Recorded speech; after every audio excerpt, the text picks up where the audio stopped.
Welcome to Stanford everyone. Today we are going to learn a fantastic lesson that is managing time. आज हम लोग सीखने जा रहे हैं मैनेजिंग टाइम। इस लेसन की सबसे अच्छी बात है कि इसमें हम सीखेंगे कि टाइम को मैनेज कैसे करें, और टाइम को मैनेज ना कर पाने में जो सबसे बड़ा जो कांटा है, जो रोड़ा है, जो सबसे बड़ा प्रॉब्लम है वो है प्रोक्रेस्टिनेशन। तो हम लोग आज जानेंगे कि प्रोक्रेस्टिनेशन क्या होता है। प्रोक्रेस्टिनेशन को जानने के साथ साथ हम लोग जानेंगे कि प्रोक्रेस्टिनेशन जो एक बड़ी प्रॉब्लम है, जो हम नहीं जानते हुए भी हम इस प्रॉब्लम को फेस करते हैं, और इसको बहुत से लोग न जानते हुए भी इसका सॉल्यूशन निकाल लेते हैं। तो इसका सॉल्यूशन कैसे निकालेंगे, इस पे ही बात होगी आगे। और इसके साथ ही एक्सरसाइज में, बुक में एक आगे भी कुछ एक्सरसाइज है बुक में क्या है, पंक्चुअल स्टूडेंट की बात है, फिर ओथ है, चेकलिस्ट है, तो ये सब तो करेंगे। साथ में इस लेसन में टोटल 9 पॉइंट्स हम लोग सीखने वाले हैं। 9 पॉइंट्स में से आप देख सकते हो 4 पॉइंट्स जो हैं, इसके टॉप 4 पॉइंट्स जो हम सीखेंगे, जो सबसे इंपॉर्टेंट है। क्वेश्चन ऑफ द डे है, रिकैप है, वैल्यू ऑफ टाइम हम समझाएंगे, टाइम की वैल्यू कैसे कर सकते हैं, क्या है, नहीं है, क्या बेनिफिट है, लॉस है। प्रोक्रेस्टिनेशन पर अच्छी खासी डीलिंग होगी, बात होगी, क्योंकि प्रोक्रेस्टिनेशन जिस दिन डील हो गया उस दिन टाइम मैनेजमेंट आपको आ जाएगा। तो टाइम मैनेजमेंट मैट्रिक्स एक तरीका है टाइम को मैनेज करने का, वो भी हम जानेंगे। तो चलिए सीखने के लिए चलते हैं और सीखते हैं आज का लेसन। आज का लेसन बड़ा ही फैंटास्टिक लेसन है, मैनेजिंग टाइम।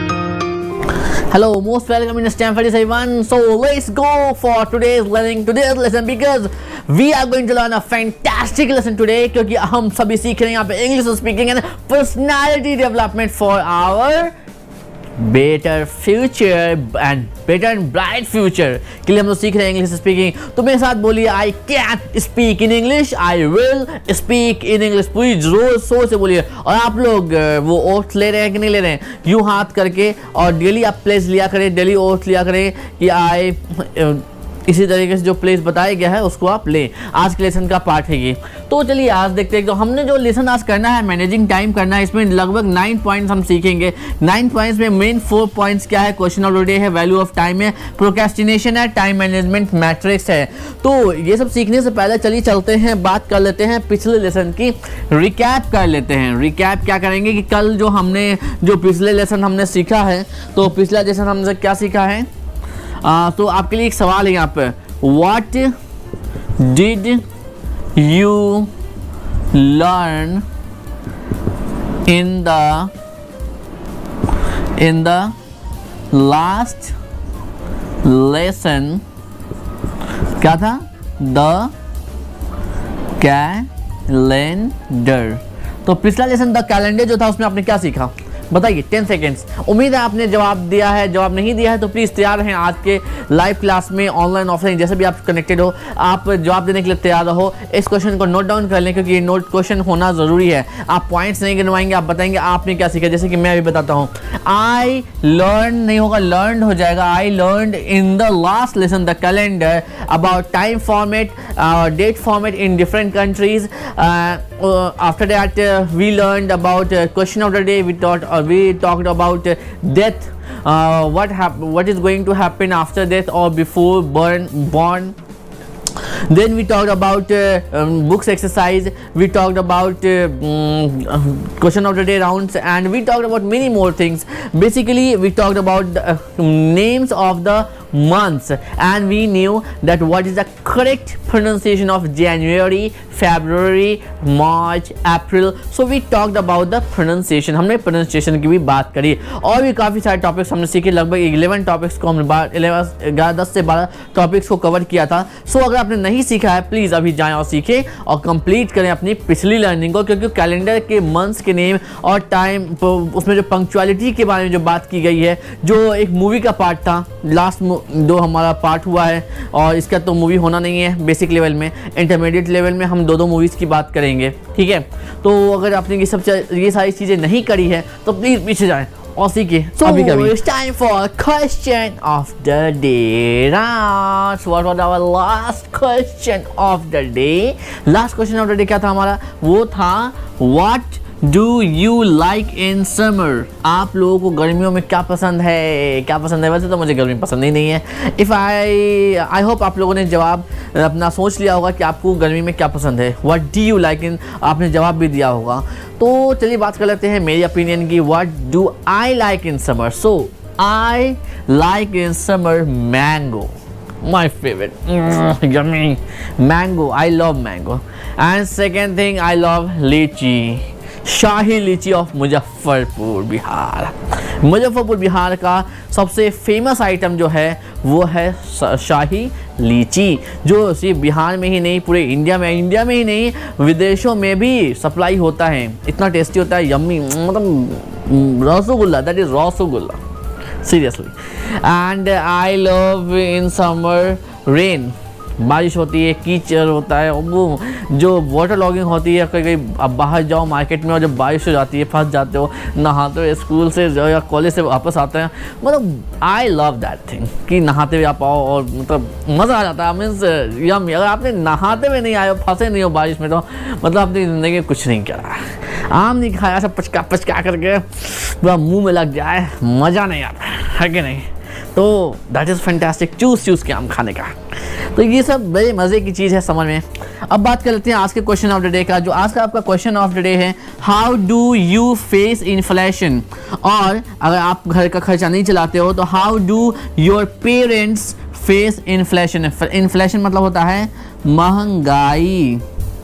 आजकल आपको पता है कितनी महंगाई हो रही है, हर चीज़ का दाम 2 गुना 4 गुना हुआ चला जा रहा है। गैस, जहां हम लोग एक ज़माने में 500-400 रुपये एक गैस सिलेंडर आता था, आज 1100 को छूने को तैयार है।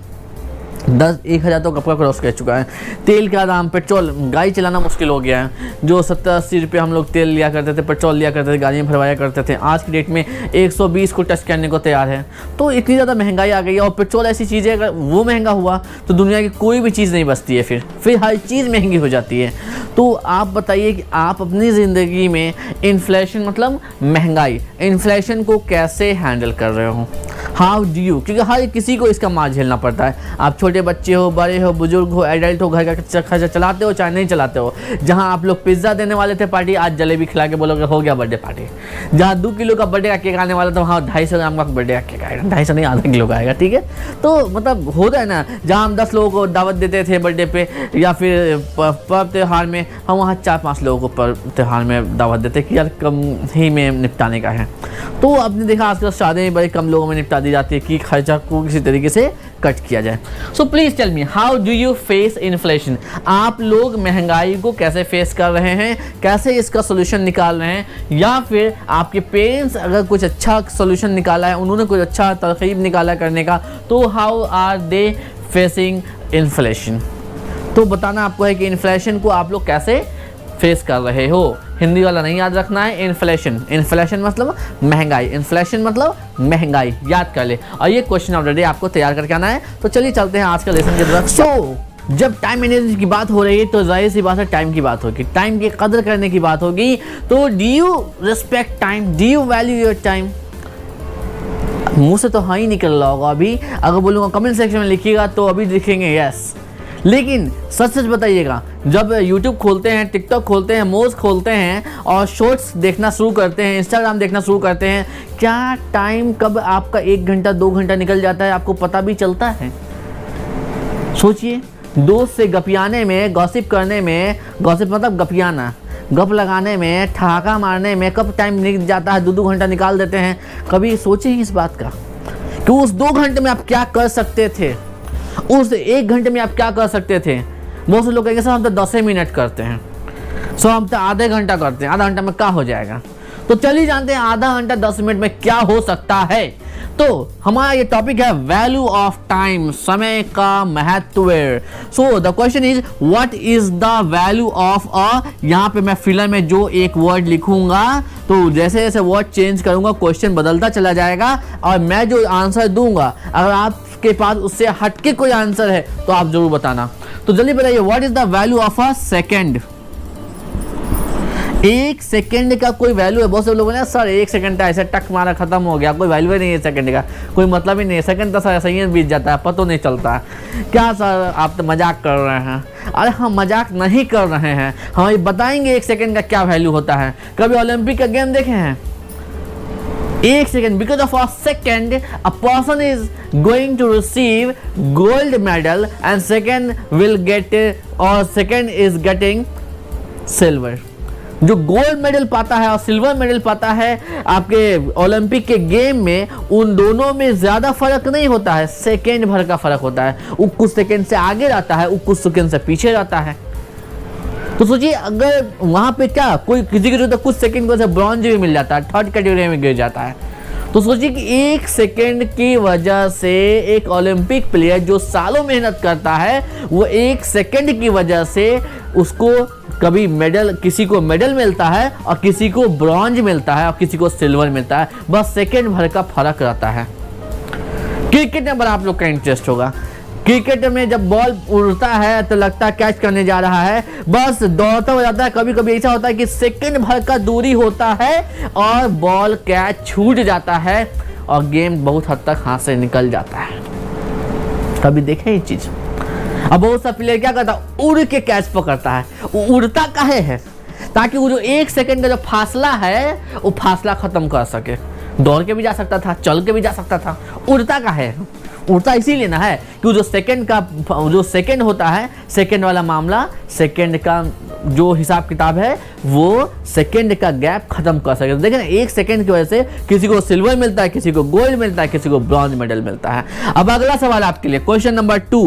Question number 2 is what is the value of a minute.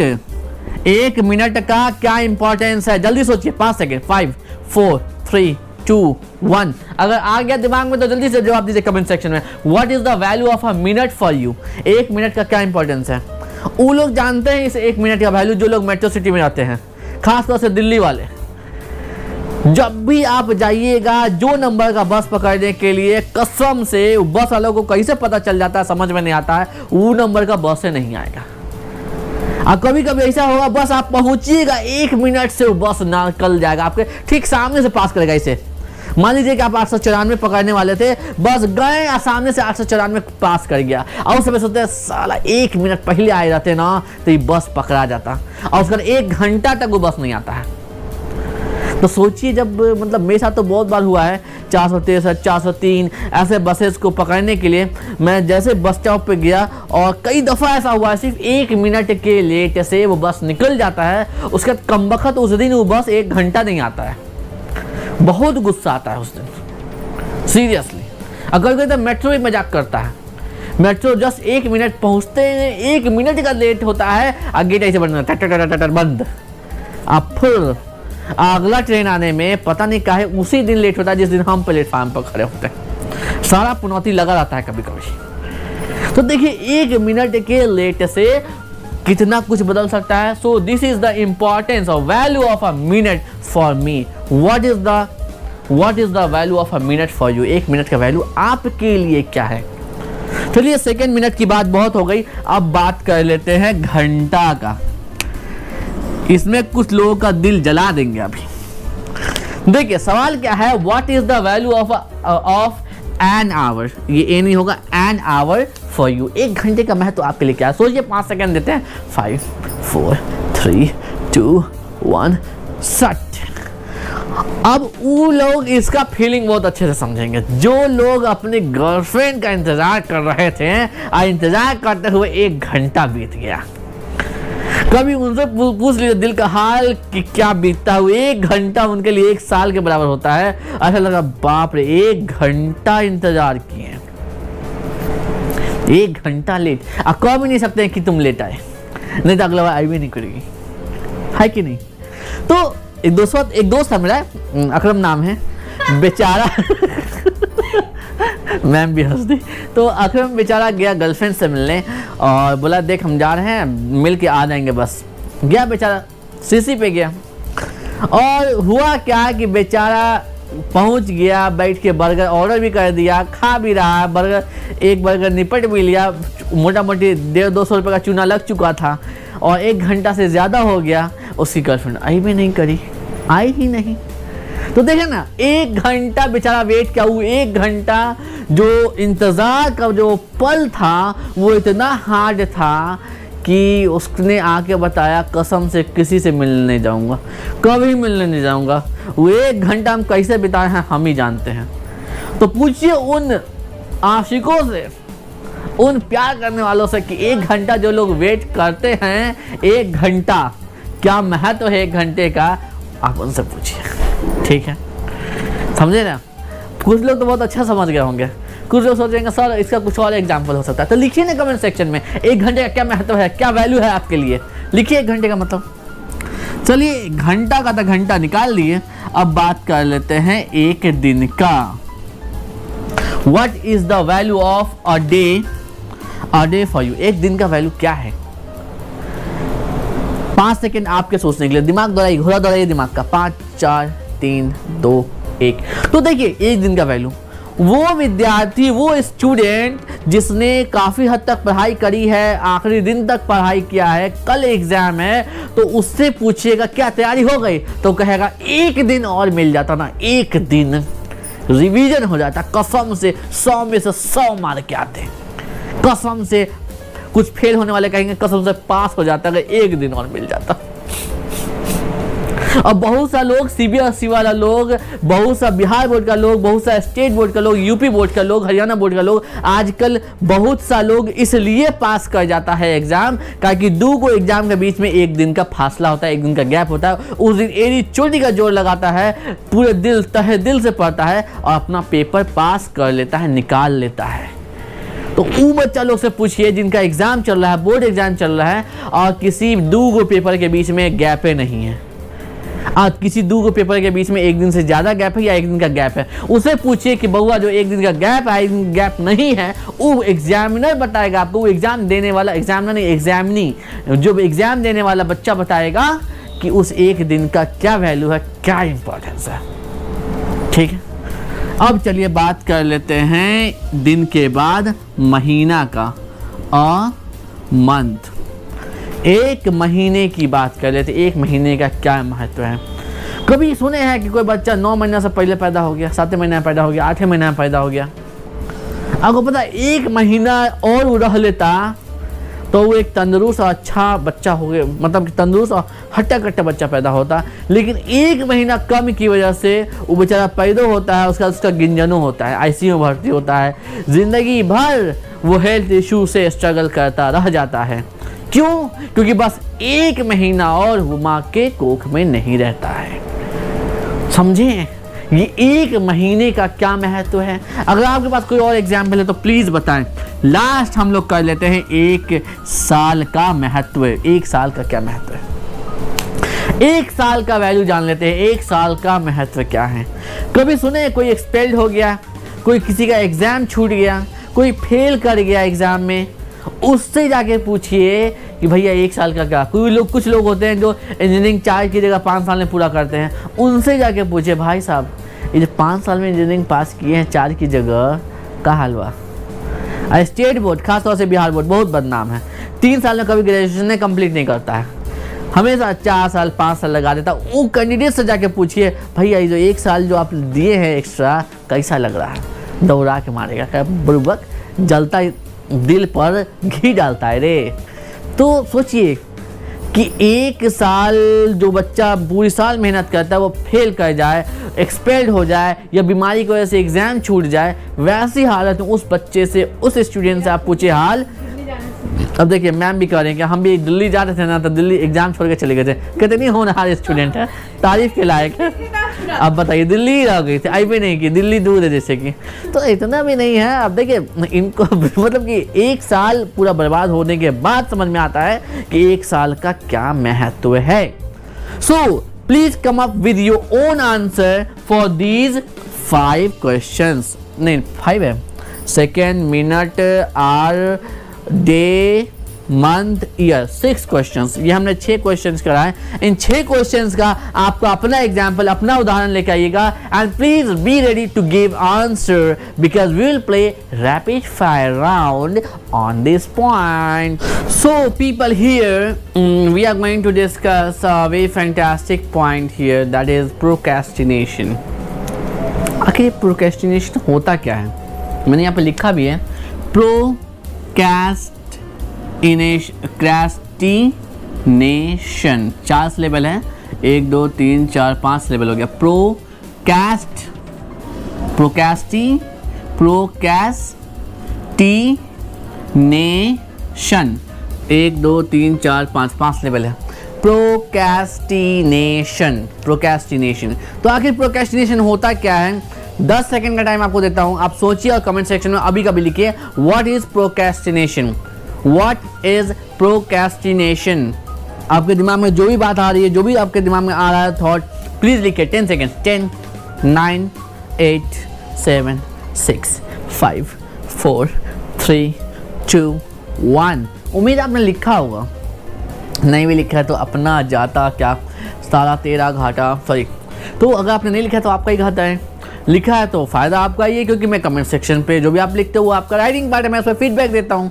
ठीक है, तो प्रोक्रेस्टिनेशन होता क्या है? प्रोक्रेस्टिनेशन को हिंदी में कहते हैं टाल मटोल करना, किसी चीज़ को टालना।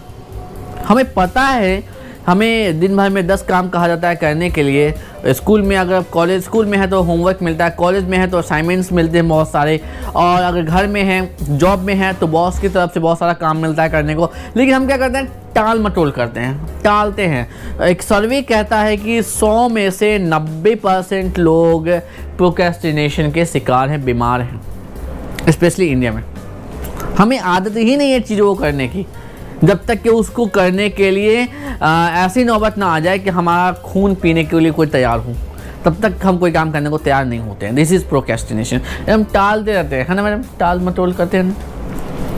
तो what is procrastination? Procrastination is a human behaviour to avoid things और वर्क।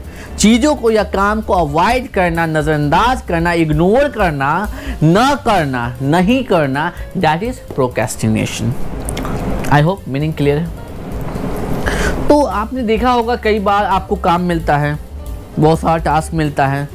आप मान लो कि अगर मैं असाइनमेंट की बात करूं, आपको असाइनमेंट मिला, अगर उसका कोई डेडलाइन नहीं है, ठीक है, तो आप काम करोगे ही नहीं, लिखोगे ही नहीं। और जहाँ टीचर ने कह दिया, प्रोफेसर ने कह दिया, सर ने कह दिया कि हाँ 10 तारीख को जमा करना है, 10 तारीख को जमा करना है, फिर भी नहीं लिखेंगे, इतने ढीठ। 8 तारीख तक सोएंगे, लेकिन अरे 10 तारीख कल है रे, परसों है रे, तब जगेंगे 9 तारीख को, रे कल 10 तारीख है रे, असाइनमेंट जमा करना है, तो 9 तारीख को जगेंगे और लिखना शुरू करेंगे। क्योंकि हम लोग डेडलाइन के शिकार, जब तक प्रेशर में नहीं आते नहीं खेलते। कहा भी जाता है इंडियन टीम कैसी है, क्रिकेट की टीम प्रेशर में खेलती है, प्रेशर नहीं होगा नहीं खेलेगी, हार के आ जाएगी। तो प्रोक्रेस्टिनेशन का हम लोग शिकार हैं। अब आपके लिए सवाल है, how do you handle procrastination? आप लोग प्रोक्रेस्टिनेशन को कैसे हैंडल करते हैं? बहुत से लोग जानते हैं कि वो प्रोक्रेस्टिनेशन के शिकार हैं, वो चीज़ों को टाल मटोल करते हैं, नहीं करना चाहते हैं, तो वो अपने लिए कुछ ना कुछ उपाय करते हैं। खुद को डेडलाइन देते हैं, कभी कभी खुद को असाइन करते हैं, टास्क लिखते हैं, रूटीन बनाते हैं और टू डू लिस्ट बनाते हैं, बहुत सारा काम करते हैं। आप क्या करते हो? प्लीज़ बताएं कि आप क्या करते हैं। सोचने के लिए टाइम दे रहा हूँ, 10 सेकेंड। 10। आप प्रोक्रेस्टिनेशन को कैसे डील करते हैं आप बताइए, ठीक है? तब तक मैं कुछ बच्चों से बात कर लेता हूँ जो नए हैं। जिन बच्चों के पास जूम का लिंक नहीं है, हमारे डायरेक्ट इस वीडियो को देख रहे हैं और हमारे कोर्स के बारे में, कोर्स में रजिस्टर्ड नहीं है, स्पीकिंग की प्रैक्टिस नहीं हो पा रही है जूम का लिंक ना होने की वजह से, तो अगर जूम का लिंक नहीं है तो व्हाट्सअप पे 8882228755 पे अपना पूरा नाम लिख के अभी कभी भेजिए और पाइए जूम का लिंक अभी कभी आपके व्हाट्सअप नंबर पे। और मौका पाइए इंग्लिश स्पीकिंग सीखने का बड़ी फैंटास्टिक तरीके से, गाने गाते हुए, मूवी देखते हुए, कहानियाँ कहते हुए और मज़ेदार ढंग से एक्टिविटीज़ करते हुए Zoom पे। तो प्रोक्रेस्टिनेशन की बात हम कर रहे थे, तो चलिए चलते हैं अगले पॉइंट पे, तब मैं आपको बताऊंगा, क्योंकि अगले पॉइंट पे हम लोग बात करेंगे इस चीज़ की। So here people, we are going to understand one more thing here।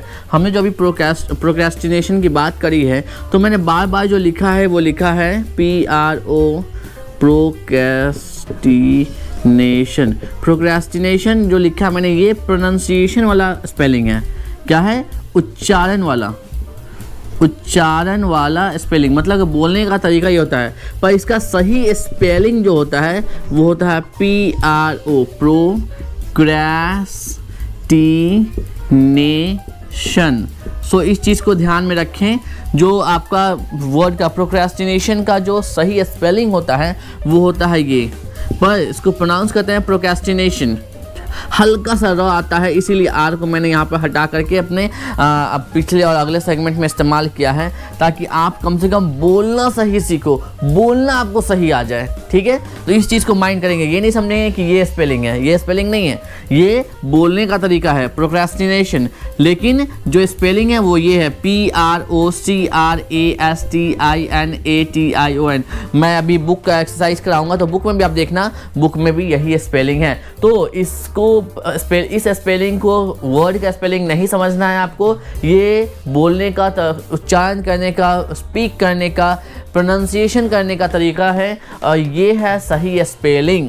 I hope आप इस चीज़ को समझेंगे और इस चीज़ को ही याद करेंगे। अगर आपको स्पेलिंग याद करना है तो ये याद करेंगे, अगर आपको बोलने का तरीका समझना है तो इससे आसानी से आपको समझ में आ जाएगा, क्योंकि बहुत से लोग र का उच्चारण नहीं कर पाते बीच में, और र बहुत हाफ है, आधा है। तो आई होप कि आपको प्रोनाउंसिएशन समझ में आया। यह है प्रोक्रेस्टिनेशन। ओके, तो स्पेलिंग ध्यान से रख लें, ध्यान से कर लें। तो एक वीडियो राउंड है, हर बार की तरह इस बार भी आपके पास आया है एक वीडियो जाएगा इस लेसन के साथ। उस लेसन में जो वीडियो है, वीडियो में कुछ 3 स्टेप्स बताए गए हैं, जिससे कि हम लोग प्रोक्रेस्टिनेशन को मार के भगा सकते हैं और अपना काम बहुत ही बेहतरीन तरीके से करके मज़ेदार ढंग से कर सकते हैं। ठीक है, तो बात करेंगे, अभी मैं समराइज करके बताऊंगा आपको, इसीलिए मैंने आपको लास्ट जो राउंड हमारा चला था कि how do you means deal with procrastination, तो मैंने जवाब नहीं दिया था, बोला था आप ही बताओ कर रहा था मैं। तो प्रोक्रेस्टिनेशन को मारने का 3 स्टेप दिया गया है इस वीडियो में बताया गया है कि हम में से 20% लोग ही चीज़ों को सही तरीके से करते हैं, 80% लोग जो हैं प्रोक्रेस्टिनेशन के शिकार हैं, और अपना ज़्यादा 99% काम को कहते हैं ठीक है बाद में कर लेंगे, अच्छा असाइनमेंट मिला है बाद में कर लेंगे, खाना पकाना है बाद में कर लेंगे, ठीक है गैस का लाइन लगाना है बाद में कर लेंगे, बिजली का बिल जमा करना है बाद में कर लेंगे, दवाई लानी है बाद में ला देता हूँ, अच्छा ये काम करना है बाद में कर दूंगा, वहाँ जाना है बाद में कर लूँगा, कार्ड बांटना है बाद में कर लूँगा, वब तक बाद में रहता है कहते हुए इंसान, जब तक के जूते ना पड़ जाएं, ऐसी नौबत ना आ जाए कि अब जूता पड़ने वाला है, जहाँ पता चलता अच्छा जूता पड़ने वाला, फटाक से काम निकालेंगे, हाँ कर लेते हैं। ऑफिस में कैसे करते हैं, जहाँ ये पता चलता है कि ऑफिस वाला जो है पैसा काट लेगा, काम वाला जो है पैसा काट लेगा, फट से वो काम कर देते हैं, पर जब तक ऐसा लगता है कि हाँ चलो इससे कोई नुकसान नहीं होगा, हम काम कर भी नहीं करते हैं। बात समझ रहे हैं? तो उसमें बताया गया है प्रोक्रेस्टिनेशन को कैसे ख़त्म किया जा सकता है। इसके लिए 3 स्टेप बताया गया। पहला स्टेप, पहली चीज़ कि आपको कोई भी असाइनमेंट मिलता है तो वो असाइनमेंट हो सकता है कि आपको बहुत बड़ा लगे, ऐसा लगे यार इतना सारा काम करेंगे। मान लो आपको 100 पेजेस दे दिए गए लिखने के लिए असाइनमेंट, जैसे कि मैंने बोला आपको असाइनमेंट जमा करना है, जैसे कि हर मंथली एग्जाम से पहले आपको, अब पहले 72 पेजेस थे, अब मिनिमम 72 पेजेस अब भी हैं, 100 पेजेस का आपको असाइनमेंट जमा करना है। अगर मैं बोल दूंगा एक बार कि 100 पेजेस का असाइनमेंट जमा करना है, सारे लोग बेहोश हो जाएंगे, कहेंगे बाप रे इतना भारी कोर्स कौन करेगा रे, इतना काम करे, इतना मेहनत करने वाला, सब लोग भाग जाएंगे। तो मैंने क्या कहा कि आप लोग डेली का 2 से 3 पेज लिख लिया करो। तो डेली का 2 से 3 पेज लिखोगे तो आराम से 72 से 100 पेजेस हो जाएंगे। और जो लोग रेगुलर और पंक्चुअल हैं वो लोग 100+ पेजेस लिखते हैं और जमा भी करते हैं असाइनमेंट नोट्स में। जमा किया है, आबिद से ज़्यादा बच्चों ने जमा किया है। तो काहे जमा किया है? कि उन्होंने थोड़ा काम रोज किया। तो मोरल ऑफ द स्टोरी ये है, स्टेप नंबर 1 ये है कि जो भी असाइनमेंट मिलता है, जो भी काम आपको मिलता है, उसको आप छोटे छोटे हिस्सों में बांट लो और देखो कि इसको छोटे छोटे ऐसे टुकड़ों में बांटो कि बाद में जब वो काम को जोड़ो तो आपको काम टास्क पूरा हो जाए। और एक सीक्वेंस में तोड़ के अलग करो और एक सीक्वेंस में करना शुरू करो। तो मोरल ऑफ द स्टोरी ये है कि आपको जो भी असाइनमेंट, जो भी काम मिलता है, उस काम को खुद को प्रोक्रेस्टिनेट होने से बचाने के लिए क्या करो कि उस काम को छोटे छोटे टुकड़े में बांट दो। मान लो कि आपको हाथी खाने को मिल जाए तो हाथी को खा जाइएगा? नहीं खाइएगा। तो क्या कीजिएगा, उसको थोड़ा टुकड़ा में बांट दीजिए कि एक हफ्ते में ये कर लेंगे, दूसरे हफ्ते में इसको खा जाएंगे, इसको खा जाएंगे। इस तरीके से पूरा हाथी गटक जाइएगा, ठिकाना नहीं लीजिएगा, है कि नहीं। दूसरा स्टेप क्या कहता है कि आप लोग क्या कीजिए कि जो छोटे छोटे टुकड़ा में बांटे हैं उसमें से जो सबसे इंटरेस्टिंग वाला पार्ट है, देखिए कोई भी दुनिया का खराब काम हो, आपको कितना भी बेकार लगे, बोरिंग लगे, लेकिन उस काम में कोई एक ऐसा पार्ट होगा जो आपके मन का होगा, जिसमें आपका थोड़ा बहुत तो मन जरूर लगता होगा। तो वो वाला जो काम का हिस्सा है, वो हिस्सा स्टार्ट कीजिए, उस हिस्सा पे पहले काम करना शुरू कीजिए ताकि अपना रुचि, इंटरेस्ट जगेगा, तो प्रोक्रेस्टिनेशन नहीं होगा। तीसरा स्टेप ये कहता है कि काम को स्टार्ट तो कीजिए पहले, क्योंकि किसी भी काम को करने के लिए, किसी भी काम को फिनिश करने के लिए उस काम को स्टार्ट करना जरूरी है। क्योंकि हम लोग क्या करते हैं, जो काम मिलता है उसको स्टार्ट ही नहीं करते हैं, उसको ठंडा बक्सा में जाके डाल देते हैं। हाँ करेंगे, कल करेंगे, कल, और वो साला कल कभी आइबे नहीं करता है। तो कल नहीं करेंगे, अभी का अभी करेंगे, आजे करेंगे। तो आज करे, वो कभी कहे है ना, काल करे सो आज कर, आज करे सो अब, पल में प्रलय हो तब बहुरी करेगा कब। तो कहे क्या, जो कल करना है वो आजे करो, आज का है अभी ये करो। भूकंप आ गया, प्रलय आ गया, जलजला आ गया, खत्म हो गया मामला, तो कैसे होगा भाई? हाँ, तो जब चीज़ें चुक जाएगी खेत, तब हकाइएगा, क्या करोगे? खेत तो चुक गया। तो moral of the story is कि पहले आपको क्या करना है कि काम को छोटे छोटे टुकड़ा में बांटना है। दूसरा, जो उसमें से इंटरेस्टिंग वाला पार्ट है उसको करना है। तीसरा कि आपको काम को स्टार्ट करना है। काम को स्टार्ट करने के लिए जो आपका दिलचस्पी वाला काम है, जो टिकटॉक बनाना है या मौज वाला वीडियो देखना है, शॉर्ट्स वीडियो देखना है, इंस्टाग्राम चलाना है, फेसबुक चलाना है, सोशल मीडिया पर जो टाइम बर्बाद करने वाला काम सब है, दो सबसे जो गपियाने वाला काम है, लड़कियों का माइका ससुराल वाला जो इनी बिनी करने वाला काम है, इसको थोड़ी देर के लिए साइड रख देंगे और काम का शुरुआत करेंगे। क्योंकि शुरुआत होगा तभी खत्म होगा, और शुरुआत नहीं होता खत्म क्या होगा। तो इसी का तरीके से पूरा एकदम डिटेल में वीडियो है, अब बड़ा मस्त इंटरेस्टिंग वीडियो है। वीडियो को हम भेजेंगे जरूर, देखिएगा जरूर ध्यान से। देखने के बाद इस सवालवा को जरा आप आंसर करके लाइएगा। Do you find any step helpful? क्या आपको कुछ पॉइंट या स्टेप उसमें मज़ेदार लगा, काम का लगा? तो बताइएगा, ठीक है ना, बताइएगा ना, बताइएगा ना।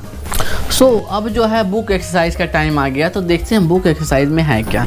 सबसे पहला तो एक कोट है, एडवर्ड यंग ने बोला था कि procrastination is the thief of time.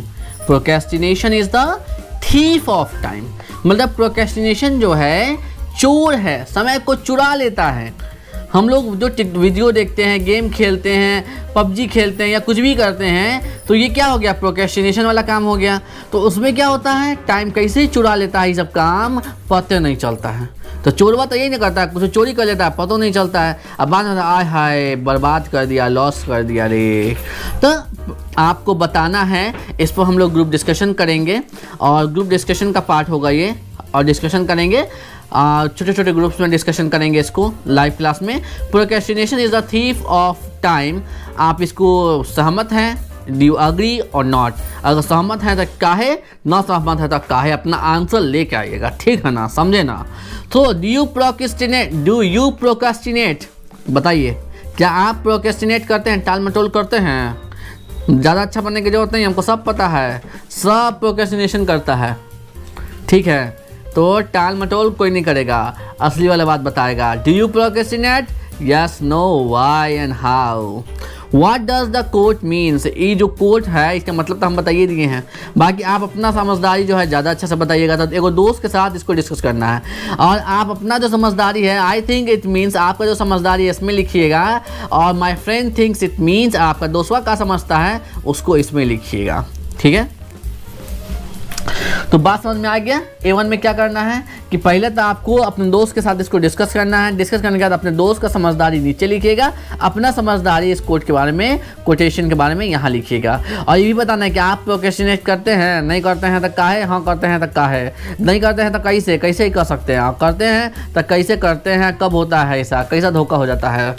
तो चलिए आप जानते हैं कुछ स्टेप्स हैं, कुछ तरीके यहाँ पर दिए गए हैं। ये बर्फ़ी जो बनाया हुआ है, बर्फ़ी सब में कुछ तरीका बताया गया है कि कैसे आप लोग प्रोक्रेस्टिनेशन को, डिस्ट्रैक्शन को, जो मन भटकता है काम, सही काम करने से, उसको कैसे रोक सकते हैं। तो सबसे पहले क्या है स्टेप, व्हाट डिस्ट्रैक्ट्स यू, आपको क्या डिस्ट्रैक्ट करता है। तो आमतौर पर तो सोशल मीडिया ही करता है, किसी की गर्लफ्रेंड हो तो अलग बात है। Do you set time limits, क्या आप लोग टाइम लिमिट सेट करते हैं। कोई काम स्टार्ट करते हैं तो सोचते हैं कि 30 मिनट में ही काम कर लेंगे, चाहे आधा घंटा 1 घंटा, कोई टाइम लिमिट देते हैं, नहीं देते हैं तो काहे नहीं देते हैं, सोचिए बताइएगा। Do you know your energy cycle, energy cycle मतलब होता है कि आप आके काम करने का क्षमता, कि आप कितना देर काम कर सकते हैं। कुछ लोग होता है कि 2 घंटा पढ़ सकता है, तो कुछ लोग होता है 4 घंटा पढ़ सकता है। हम तो 1 घंटा में नींद में आ जाते हैं कि सोने ही लगते हैं, लेकिन फिर भी हम अपने आपको जगाते कहते नहीं बउआ पढ़ना पड़ेगा, पढ़ना ही है, लेसन प्लान बनाना है और वीडियो शूट करना है, तो हम 2-4 घंटा तो कम से कम पढ़ ही लेते हैं। अब पहले तो 4-5 घंटा पढ़ ही लेते थे कम से कम।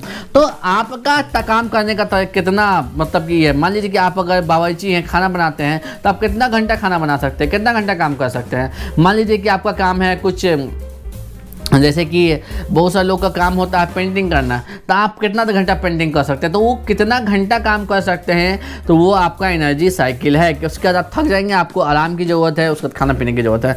Do you make a to do list in the morning, क्या आप सुबह जगते हैं तो एक टू डू लिस्ट बनाते हैं कि आज ई काम करेंगे, ई काम करेंगे, ई काम करेंगे, ई काम करेंगे, ऐसा कोई लिस्ट बनाते हैं।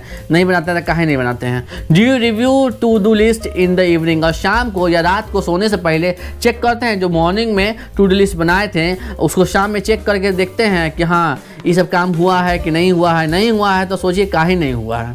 Do you use reminder, phone में रिमाइंडर सेट करते हैं, अलार्म बहुत अच्छा ऑप्शन है इसके लिए। अलार्म सेट करते हैं कि हाँ ये सब काम ज़रूरी है, और वो सब काम करने के लिए अलार्म सेट करते हैं कि नहीं करते हैं। कभी ज़रूरी काम होता है, किसी से मिलने जाना रहता है तो अलार्म तो बहुत सेट होता है, जॉब इंटरव्यू के लिए जाना होता है तो अलार्म सेट हो जाता है, लेकिन ऐसे अलार्म सेट नहीं हो पाता है। Do you break a big task into smaller task, क्या बड़े बड़े कामों को छोटे छोटे टुकड़ों में तोड़ते हो।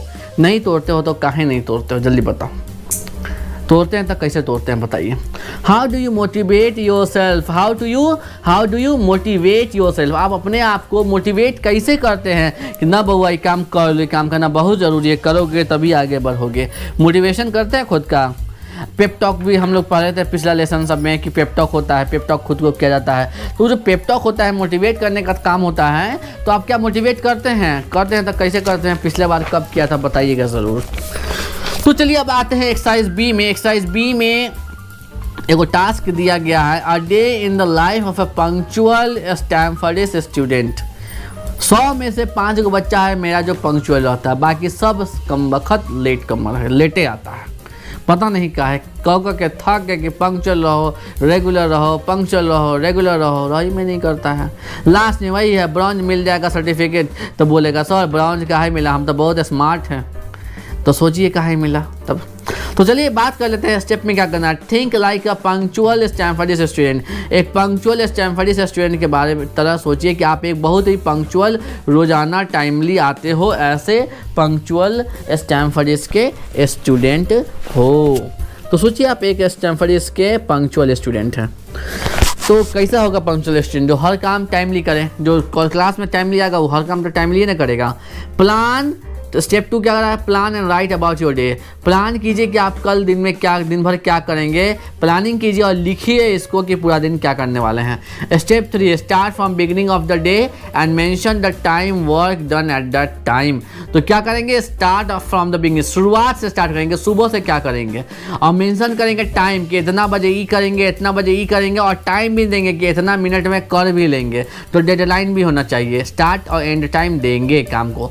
Step 4, continue describing the day using time, action, place, words till the end of the day. तो जो हम प्लानिंग करेंगे उसमें सब कुछ डिस्क्राइब करेंगे। क्या क्या डिस्क्राइब करेंगे, टाइम डिस्क्राइब करेंगे, कितने बजे करना है, एक्शन क्या काम होने वाला है वो भी बताएंगे, जगह कहाँ मतलब कहाँ पे काम करने वाले हैं, घर का काम घर में करेंगे, स्कूल कॉलेज का काम स्कूल कॉलेज में करेंगे, ऑफिस का काम ऑफिस में करेंगे।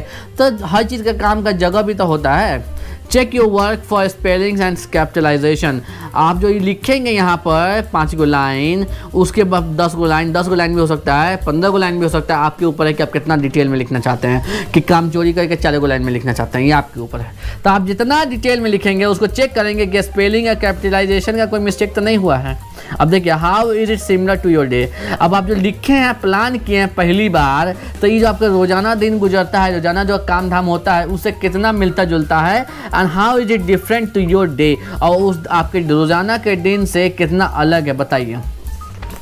अब एक चेकलिस्ट मारना है, फॉलो ऑल द स्टेप्स। सबसे पहले सारा स्टेप्स को फॉलो किए हैं, हाँ ना बताना। Capitalise the beginning of a sentence, क्या आपने सारे सेंटेंस का पहला लेटर को कैपिटल में लिखा है, अगर हाँ तो हाँ, ना तो ना। Capitalise all names in the sentence, सारे नाम अगर कहीं पर मेंशन किए, जगह का नाम, अपना नाम, बाबूजी का नाम, किसी का नाम अगर लिख दिए हैं तो उसका पहला लेटर कैपिटल में लिखे हैं, हाँ तो हाँ, ना तो ना।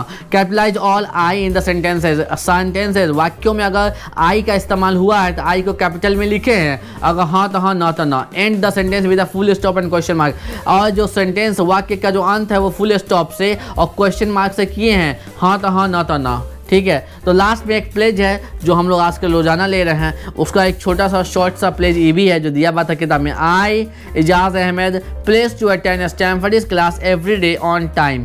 आई will respect my self, my learning and my community by having good attendance. I will come to Stanford class prepare to learn and with a positive attitude and I will achieve golden certificate. तो बच्चों ये तो था आपको करने वाला। So people, now it's time to learn. What is that? We are going to learn about this is the thing, time management matrix. Time management matrix सबसे आसान एंड शॉर्टकट तरीका है अपने टाइम का सही इस्तेमाल करने का। क्या कीजिए कि अपने सारे काम को 4 ग्रुप्स में बांट लीजिए, 4 हिस्से में बांटिए। तो 4 हिस्से में कैसे बांटेंगे, उसके लिए एक मैट्रिक्स बनाएंगे, इस तरीके का मैट्रिक्स तैयार करेंगे। उसमें हेडिंग देंगे, इस सबको मिटा देता हूँ, ठीक है। तो एक हेडिंग देंगे यहाँ इंपॉर्टेंट काम, महत्वपूर्ण काम। एक होगा महत्वपूर्ण काम भी 2 तरह का होगा, एक जो बहुत जल्दी आपको ज़रूरी है, अर्जेंट मतलब कि जल्द से जल्द होने वाला, एक नॉन अर्जेंट मतलब कि कुछ टाइम बाद भी हो तो चलेगा। और कुछ ऐसे भी काम मिलते हैं जो बहुत इम्पॉर्टेंट नहीं हैं, लेकिन फिर भी उस काम को जल्दी कर लेना बेहतर है। और कुछ काम ऐसा भी होगा जो इम्पोर्टेंट नहीं है, साथ साथ जल्दी ना भी करने की ज़रूरत है, वो यहाँ लिखना है। तो मान लीजिए एक आप गृहिणी हैं, आप हाउसवाइफ हैं, तो आपके लिए सबसे अर्जेंट काम, महत्वपूर्ण काम क्या है, खाना बनाना, फूड। ये जो सबसे पहला काम है कि उठेंगे खाना बनाएंगे, नहीं खाएंगे तो सब जाएगा कैसे, कोई स्कूल नहीं जाएगा, कोई कॉलेज नहीं जाएगा, कोई ऑफिस नहीं जाएगा। तो खाना बनाना सबसे अर्जेंट काम है कि जल्दी से जल्दी सबसे पहले ही काम होना चाहिए, और महत्वपूर्ण काम भी है। और ऐसा काम भी होगा जो इम्पोर्टेंट तो है लेकिन अर्जेंट नहीं है। वो क्या हुआ, जैसे कि कपड़े धोना, कपड़ा धोना हुआ ना, जैसे कि वॉशिंग क्लोथ्स, कपड़ों को धोना, ये उतना अर्जेंट नहीं है। मान लीजिए शाम को भी करेंगे, कल भी कर लेंगे तो चलेगा, लेकिन ज़रूरी है। ऐसा नहीं कि इग्नोर कर देंगे चलेगा, पता चला 2-4 दिन हफ्ता दिन में कपड़ा सब खत्म हो गया, तब जो बच्चा स्कूल जाने वाला कहेगा मम्मी स्कूल कैसे जाएंगे, कपड़ा तो है या नहीं है, सारा कपड़ा गंदा हो गया है। तो इम्पॉर्टेंट भी है लेकिन अर्जेंट नहीं है कपड़ा धोना, तो उसको यहाँ रखेंगे। अब नॉन इम्पॉर्टेंट, जो काम ज़रूरी नहीं है पर अर्जेंट है, ऐसा कौन सा काम होता है, ऐसा काम होता है किसी को पैसा देना। मतलब कि मान लीजिए किराना के यहाँ से सामान मंगाना है, तो ये उतना इम्पोर्टेंट नहीं है। आपके पास स्टॉक होता है, हर आदमी 2-4-5 दिन का स्टॉक लेके चलता है, लेकिन ग्रोसरी मंगाना अर्जेंट होता है। मतलब ग्रोसरी लाना है, ये अर्जेंट काम है, लेकिन बहुत इम्पोर्टेंट काम नहीं है, क्योंकि 2-4-1 दिन काम, 1 दिन 2 दिन काम चल जाता है, लेकिन क्या है कि अर्जेंट है, कि आ जाए तो बेहतर है। इम्पोर्टेंट नहीं है, पर जितना जल्दी आ जाए उतना बेहतर है ग्रोसरी आना। और कोई ऐसा भी काम होगा जो ना ही ज़रूरी है, ना ही उसमें कोई जल्दीबाजी करने की ज़रूरत है, मोस्टली गार्जियन करते हैं ऐसा काम। वो क्या काम होता है? बच्चों को पॉकेट मनी देना, बच्चों को पॉकेट मनी देना। तो पॉकेट मनी जो मिलता है ना बच्चों को, हम लोग जानते हैं, बचपन से झेले हुए हैं कि गार्जियन जो होते हैं ना ही इसको इम्पोर्टेंस देते हैं कि बच्चों को पॉकेट मनी दे दें, और ना ही टाइम पर देते हैं। ठीक है, तो इसको हमेशा चौथा खाना फेंका जाता है। इसी तरीके से आप अपनी ज़िंदगी में जो काम करते हैं उसको इस तरीके से 4 सेक्शन में बांट सकते हैं, और जैसे मैंने समझाया है इस तरीके से। अगर आपको इसमें कोई डाउट है, कोई कन्फ्यूज़न है, तो प्लीज़ लाइव क्लास के दौरान टाइम मैनेजमेंट मैट्रिक्स को आप पूछें, या फिर कमेंट सेक्शन में अभी कभी पूछें अगर आपको कोई डाउट है। We will discuss on Sunday doubt class. इन संडे डाउट क्लास में हम लोग डिस्कस कर लेंगे। Okay, so students, it's time to say bye bye. But before bye bye एक चीज़ पे ध्यान देंगे कि अब हमारे पास एक्शन प्लान पे काम करना है। एक्शन प्लान बेसिकली हमारा रिवीजन का काम है, तो प्लीज़ चलिए एप्टीट्यूड स्टडी ग्रुप्स में हमने बैठना है और पिछले के लेसन्स को पूरा रिवाइज कर जाना है कि कहीं पे हमें कोई डाउट तो नहीं है, कोई कन्फ्यूजन तो नहीं है। और लेसन नंबर 36 में जो हमने एक्शन प्लान बनाया है अपनी लैंग्वेज लर्निंग के लिए, प्रोग्रेस के लिए, उस पर काम करना शुरू करेंगे। दूसरी चीज़, सर्टिफिकेशन एग्जाम आपका बहुत जल्द होने वाला है। आज 40 लेसन हो गया है, 46 लेसन नंबर 46 जो है आपका सर्टिफिकेशन एग्जाम है, तो उसके लिए तैयार रहें, नोट्स तैयार रखें, राइटिंग पार्ट के लिए तैयार रहें, स्पीकिंग पार्ट के लिए तैयार रहें। और इस बार CFR के थ्रू, एक वेबसाइट के थ्रू आपका लिसनिंग, रीडिंग, राइटिंग, स्पीकिंग का टेस्ट होगा, तो उसके लिए प्लीज़ तैयारी करते रहें, प्रैक्टिस करते रहें, और रेगुलर पंक्चुअल तो अब बिल्कुल ही रहें। और लास्ट बात कि इंटरमीडिएट लेवल में एडमिशन चालू हो चुका है, इंटरमीडिएट लेवल बैच में एडमिशन चालू हो चुका है, तो आज ही सर से बात करें और अपना सीट रिजर्व करें। आज के आज ही आप लोग इंटरमीडिएट लेवल में एडमिशन ले लें, क्योंकि इंटरमीडिएट लेवल में बेसिक लेवल से बहुत ही कम सीट होता है। ठीक है, तो वेट नहीं करें, टाइम वेस्ट ना करें, आज ही आज ज्वाइन करें, क्योंकि बेसिक में जब इतना सीखा है तो इंटरमीडिएट में तो हम लोग फाड़ देंगे, चीर देंगे, because we are stamp federation. इसी करिए बच्चों, अब हमारा नेक्स्ट लेसन जो हम लोग अगला लेसन सीखने वाले हैं उसका नाम है power of planning and preparing. Power of planning and preparing lesson में हम लोग सीखेंगे कैसे प्लानिंग करनी चाहिए और प्लानिंग करने का क्या तरीका है। और एक चीज़, प्रोक्रेस्टिनेशन का एक स्टेप मैं आपको बताना भूल गया। उस वीडियो में एक स्टोरी है छोटी सी, वो स्टोरी मैं अभी बता देता हूँ। उसमें स्टोरी क्या है कि एक बार एक सेलर जा रहा था, तो वो सेलर जब जा रहा था अपने डेस्टिनेशन की तरफ, तो उसे पता चलता है कि डेस्टिनेशन में 3 वीचे जाती हैं, चुड़ैल आती हैं, जो बहुत मीठी गाती हैं, सुरीला गाती हैं, इतना अच्छा गाती हैं कि जो नाविक होते हैं, सेलर होते हैं, वो उसकी तरफ खींचे चले जाते हैं। और जब वो पहुँचते हैं वहाँ तो वो चुड़ैल अपने असली रूप में आ जाती हैं, उनका खून पी जाती हैं, मांस खा जाती हैं और मार देती हैं। तो वो बेचारा सेलर करता है कि इसका कुछ काम करना पड़ेगा, कुछ इसका इंतजाम करना पड़ेगा। तो क्या किया कि देखा कि ना कान में सबके रुई ठूस दिया, कहा कि ना सुनेगा ना उधर खींचा जाएगा, है कि नहीं। तो सारे के कान में रुई ठूस दिया। बोला कि रुई में तो ठूसा गया, अब बताओ रुई ठूसा गया, अब नाव को चलाएगा कौन? चलाने के लिए किसी का तो कान खुला होना चाहिए, कोई तो आवाज़ देगा ऊपर से। जो फ्लैग पहले क्या होता था, टेक्नोलॉजी उतना डेवलप नहीं था, तो वो सबसे ऊंचाई पर होता था, वहाँ से आवाज़ लगाता था दाएं जा बाएं जा, तो नीचे सुन करके नीचे वाले को गाइड या फिर उसको व्हीलर को चलाता था, उस हिसाब से नाव को, बड़े बड़े शिप को घुमा के ले जाता था। ठीक है, तो वो कहता है क्या किया वो बेचारा जो हेड था कि वो कहा कि हम कान में रुई नहीं डालेंगे। तो भाई रुई नहीं डालेगा तो वो तो खींचा चला जाएगा, और उसके हाथ में हैंडल रहेगा तो सबको ले जाएगा, सबको मरवा देगा। तो क्या किया, अपने आप को वो खम्बा बांध दिया। कैसे बांधा? अपने रीढ़ की हड्डी में, अपने पसली की हड्डी से सुइयां से रस्सा को घुसा घुसा के खम्बा में बांध लिया। ताकि जब हम भागे उस आवाज़ की तरफ तो उस दर्द के मारे हम पीछे खींचे हुए खंबा पे रह जाए। अब मान लो गलती से अगर ज़्यादा खींच भी जाए तो हम ही मरे, पसली हड्डी रीढ़ टूटने की वजह से हम ही मरे, बाकी लोग कम से कम बच जाए। तो क्या किया, वो को भेज दिया, कान में रुई में थोपी लगा के सबके कान में रुई ठेस दिया और खुद को इतने दर्दनाक ढंग से वो खंबा से सिल दिया, बांध दिया। और फिर चला और जो आवाज़ आया बेचारा छटपटाया, जाने का कोशिश किया लेकिन दर्द के मारे फिर बैक। तो इसी तरीके से किसी तरीके से उस जगह से वो बेचारा अपने नाव को लेके पास हो गया। तो इस मोरल ऑफ द स्टोरी ये है कि सोशल मीडिया जो आज के टाइम में गॉसिपिंग जो चला रहा है, जो आज के टाइम में शॉर्ट्स देखने का जो तरीका है, टाइम मैनेजमेंट एकदम खराब हो जाता है। तो इससे बचने के लिए कुछ आपको ऐसा इंतजाम करना होगा। तो इसी तरीके के फैंटास्टिक चीजें सीखने के लिए, लर्निंग के लिए why don't you learn tomorrow. और इस वीडियो में अगर आज कुछ सीखा है, कुछ मजेदार लगा आपको, तो वीडियो को लाइक करें, चैनल को सब्सक्राइब करें अगला लेसन सीखने के लिए, और शेयर जरूर क्या करें। आजकल आप लोग शेयर नहीं करते हैं, मुझे बहुत डिमोटिवेशन सा फील होता है जब बच्चे शेयर नहीं करते हैं, आगे मैसेज नहीं पहुंचाते हैं कि हाँ एक ऐसी जगह है स्टैनफोर्ड नाम की जहां पे इंग्लिश स्पीकिंग सीख सकते हैं फ्री ऑफ कॉस्ट घर बैठे। तो बहुत बुरा लगता है। प्लीज़ अपने जानने वालों को बताएं, शेयर करें, कम से कम अपने स्टेटस इंस्टाग्राम पे शेयर किया करें। हमारे जो एक ऐड वाला फॉर्म है या जो पिक्चर मैं शेयर करता हूं, प्लीज़ शेयर किया करें। Okay please.